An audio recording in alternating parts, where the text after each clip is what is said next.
Hello everyone, today I will show a proposition, the fundamental theorem of algebra. Okay, let's recall first. We learned in middle school that polynomial equations have solutions. For example, x power over 2 minus 1 equals 0. But we soon encounter a problem, x power over 2 plus 1 equals 0. I think the first question is easy because we can easily know that the roots of this is minus 1 and 1. But how about the second equation? Did we have no solution? Within the area of real number, it has no solution. So the question arises, are there some polynomials that naturally have no solution? But we can solve this problem through the fundamental theorem of algebra. As long as we extend the range of numbers from real numbers to complex numbers, this problem completely disappears. Then you can say the fundamental theorem. Let Pz equals an z power of n plus an minus 1 z power of n minus 1 plus plus a1z plus a0 be a polynomial of degree n with coefficients in C. Then the polynomial equation Pz equals 0 has a root in C. Next, I'm going to explain the proof idea of the fundamental theorem of algebra using the diagram on the screen. So the key question is, why must at least one root exist? We can split this to three parts. Part 1. Why the absolutely of Pz becomes huge far away. Look at the left side, the z-plane. When the absolutely of z is very large, the leading term anz power of n dominates the lower degree terms. So the absolutely of Pz goes infinite as the absolutely of z goes infinite. That means outside a sufficiently large circle, the absolutely of Pz is definitely large. Part 2. The minimum point idea. Now define fz equals the absolutely of Pz. This function is continuous. Since the absolutely of Pz is huge outside the circle, the smallest value of the absolutely of Pz must occur somewhere inside the circle. So there exists a point z now where the absolutely of Pz now is minimal. Part 3. Two cases and the contradiction. If the absolutely of Pz now equals 0, then Pz now equals 0. So we have found a complex root. If instead the absolutely of Pz now bigger than 0, look at the right side, the w-plane. The point Pz now is away from the origin. Now move slightly in the z-plane to z now plus h, with h very small. Because Pz changes smoothly, the output changes slightly. Pz now plus h equals Pz now plus delta.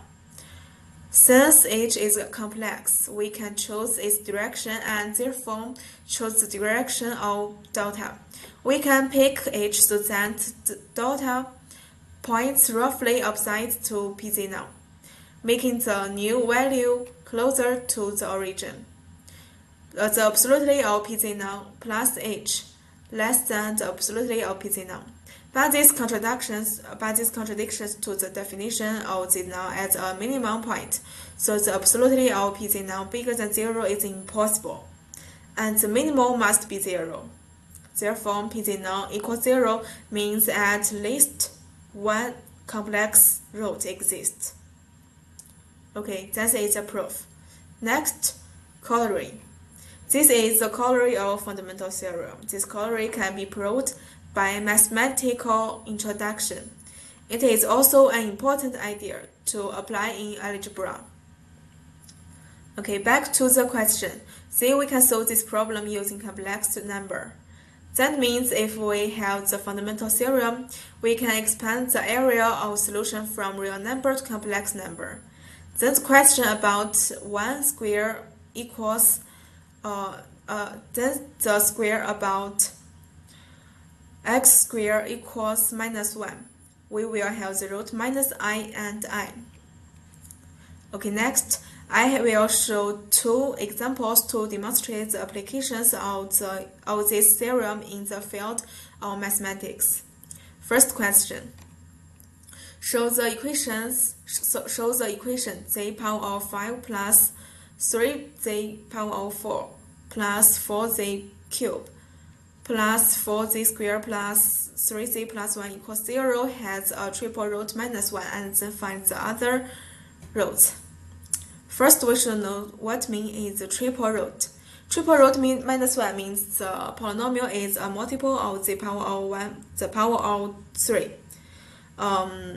Then we should know the prime is z power of 1, z plus 1 power of 3 equals what? And next, because we should find the other roots, so we should use the long division to find the other